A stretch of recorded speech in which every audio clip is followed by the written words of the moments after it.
Now, I brought you back to, I did bought some new home stones. It's been a couple, 3 days since my last video. I assume that's how it's going to play in. I had to turn the engine sideways because I just tried to spray WD-40 in the cylinders and completely covered the trunk of the Mustang with it. So we are not going to do that. I turned it sideways. It's very dark in here. It's only about 58 degrees outside, maybe 60. It's rainy. It's overcast. It's the last day of May, and I'm just actually had the furnace on because I didn't want to put a sweatshirt on. Anyway, so I've already done this one partially with the old stones, but I found that they both had, 2 of them out of the 3 stones had cracks. And I'm going to explain that those cracks, you can see it. It's right. My thumbs up, yeah, you can see it. That is caused from bottoming out. When you're going you go too deep inside with that as it's spinning, and it hits the bottom where your crank mounts. You know, so it'd be the pedestals for the. It doesn't matter. Just don't. You go in too far. That's what'll end up happening. But you also don't want to just sit there in the center and go down really, really slow to try to find the bottom each time, because you'll just wear that one spot where the rings are already wearing. You really want an even pattern back and forth and stuff. And then once you get it cleaned up, then to do your crosshatch, you know, you actually have to really up and down it, you know, pretty quick with it not spinning super fast. And what that'll do is leave your crosshatch in. I'm not the best at doing that. I need to order a ball hone. I looked them up. They're not terribly expensive, under $100 for a good one. It depends if it's a 5.3. Depends on the size of the bore. And if I did 5.3s all the time, I'd probably buy 1 or 2 and use them.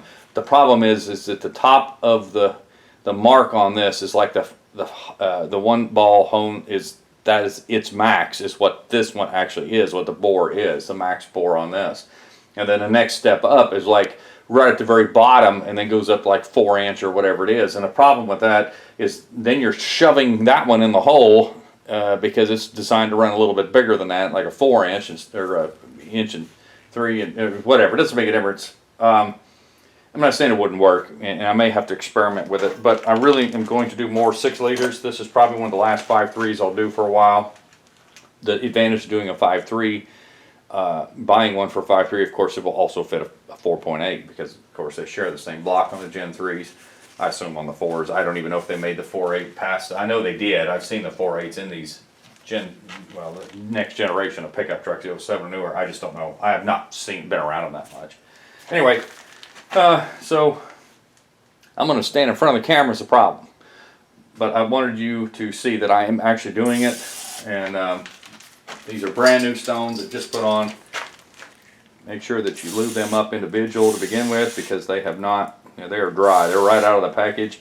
These things aren't all that expensive. I should have just bought the whole thing, but they had the stones there too. So just make sure you use plenty of lube, and I do. Like I said, I apologize. I am going to have to be in front of the camera some. That's why we're not going to do this much. I'm just going to get started to show you I'm doing it, and then I'm going to just do the rest of them, you know, without. Sounds dry already.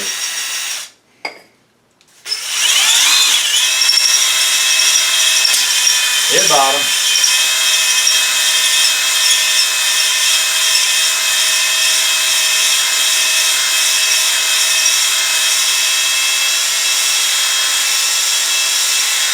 That fell out.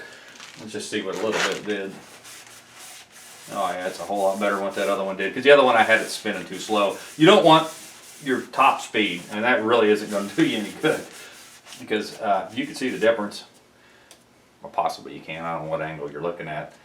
Brand new stones though compared to older ones, and I was spinning too slow, and I was not using WD-40. I don't know that that's the way to go. I'm not spraying that stuff on the trunk still.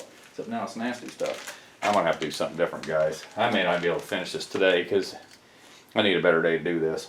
Anyway, I'm going to go ahead and do the rest of them off camera, because like I said, it's just too difficult to stand here in front of the camera. I still do see a little bit of a lip here, but I'm not getting anything on that side. So the cylinders aren't that wore. Like I said, I measured all of them. You saw me measure the one. It was exactly the right bore. So I don't think they're really that wore. Piston should be here tomorrow. and I started soaking some of the parts in some stuff, try to get them cleaned up. I still have to, I actually need to clean my cabinet out, my, oh, doggone it, my parts cleaner. I use diesel.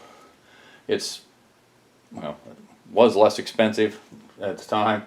It's still pretty, it's not all that expensive. You get 5 gallons of diesel and pour in there. So, but I need to clean it all out and get a container. I don't know if I have a 5-gallon container I can get rid of that stuff at and then take it to AutoZone and dump it or somewhere. Or one of those places that take that stuff. But either way, that's where we're at. That's what we're going to do. And I'll bring you back when all this is done. I'm gonna have to re-clean the block anyway because of doing this. And I really didn't get a good clean on the inside. The mains are already over there. I got the bolts cleaning. I'll do the mains next. I got to pull the bearings out of the.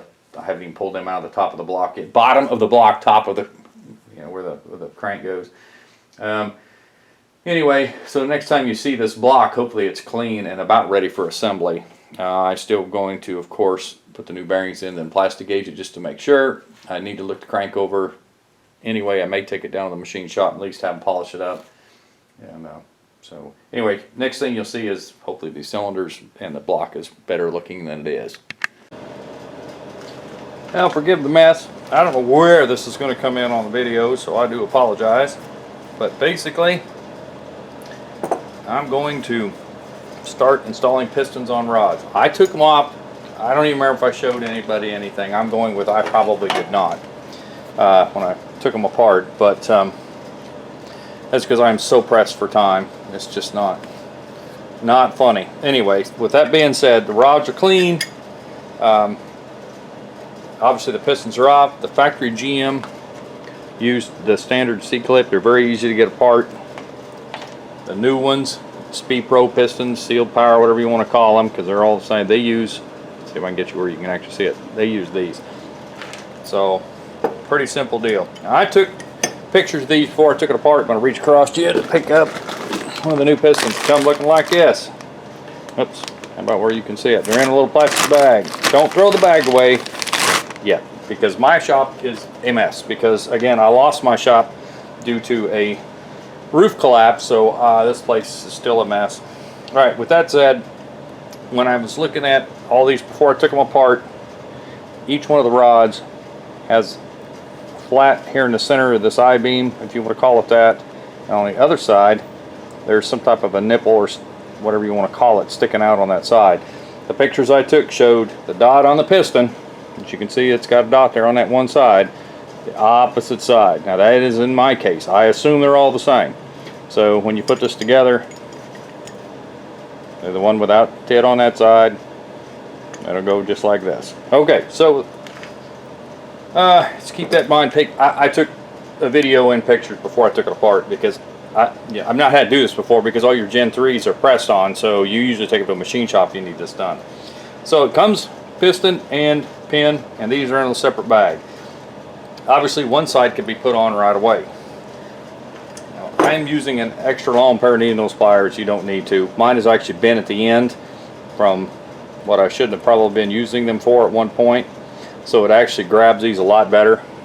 Don't want to grab by much. But you also don't want these to keep your finger on them, but not between obviously the piston and the clip. Come on, all the way in. And the reason I tell you to do that is because these clips can turn into what I have always called a Jesus clip. And let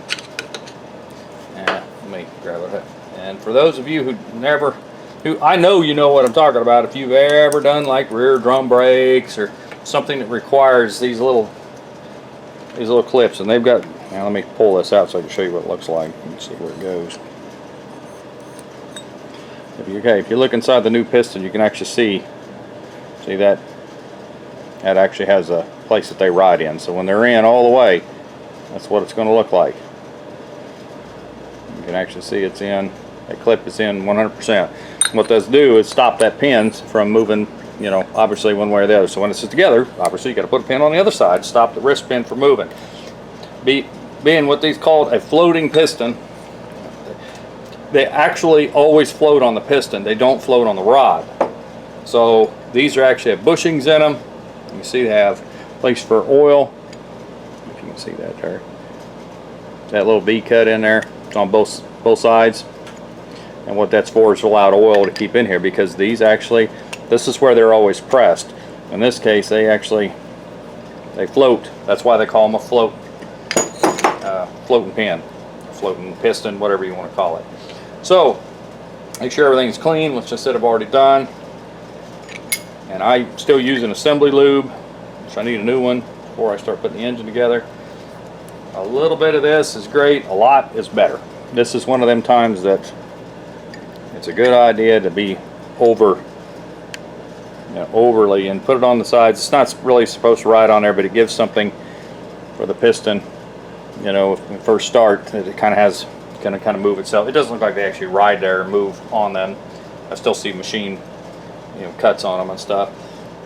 The one end of this pin, very difficult to lube once you get that clip in. Anyway, I know I'm kind of doing this half off camera, but anyway, just lube them up good. Piece of debris on me. A little bit more on the old pin. And I'm getting that debris everywhere. Alright. So, start on obviously the side you do not have the pin on. Just get it started in there. Oh, don't drop it. Okay. The dot is on that side. Hopefully you can see that. Yep. So we want we want it just like that. Where you at? So when you go together with it, just kind of get it half lined up. And that should just slide right in there. There shouldn't be any issues. Once it's all the way in, make sure you can see that ring or that spot where that where that deal. Make sure everything moves like it's supposed to.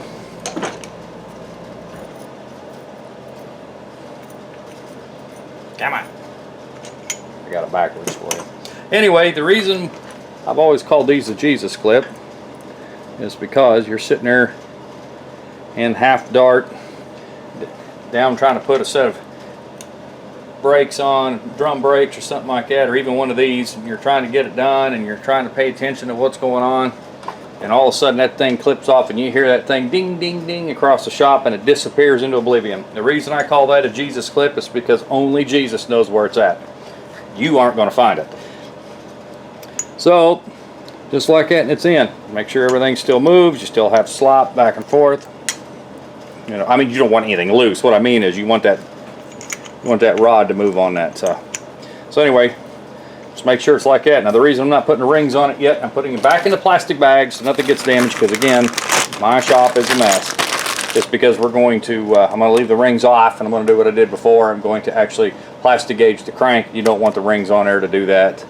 There's no reason to do everything twice. I mean, as far as collapsing the rings and shoving it down a hole, just to do that and then pull it all back apart again. You don't normally have to do that on the one side. The plastic gauge, usually the cap, is probably good enough.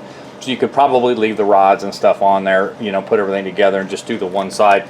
But if there's a problem, then you have to take everything back apart again anyway. So to me, it's just easier. Just leave the rings off, put everything down in, get your plastic gauge done, take it back apart, put your rings on, and then put it back together, the one time. Finished, to make sure you don't have any problems. Anyway, that's how it is. It's not difficult to do at all. This is one of those things with a Gen 4 engine that makes it really nice. If you're a do-it-yourselfer, if you're trying to do a Gen 3 or Gen 1, Gen 2, doesn't make any difference, that are pressed on, you pretty much either have to have a press or take them to a machine shop. I recommend a machine shop. I have used a press before. At an old job I had a press, and I did a small block Chevy one time, and as I was going down in there, the second hole, I wasn't lined up with something. I don't know what I did wrong, but I actually hit the inside of the piston and took a little bit of a chip out of it. Well, that throws the weight off, and it may have compromised something. I ran it anyway because at the time I was really on a budget and we didn't have a choice. But with these here, these are really, really simple. Oh, and I know I've talked about this before in any other videos, but for those of you at this point saying, now you just said a video or two ago that these will only go one way because they break these. I am absolutely not lying to you about that. Some of the wetness off of them. If you look at this, now where you at? And that blue may be causing some problems. I'll stand, maybe the white will make it worse. I don't know. If you look at this, how you know, those are very porous, and you know, most of them on your Gen 1s, Gen 2s, everything like that, those are a machine cut. You know, they use some type of a saw or whatever, and the cap is exactly the same way. Those things are really, really ugly. That is because when they put these together, and you look at it from the side, when they go together, these things are literally busted in half. So on your Gen 1s and Gen 2s, I'm hoping you can kind of see what I'm doing here. You know, that comes together like it's supposed to. But on them, you can actually turn these around, and you can kind of tell by the way that they're built that you can, you know, that they're probably not right. But if you try to put these together this direction, nothing. I mean, you can see the big gaps.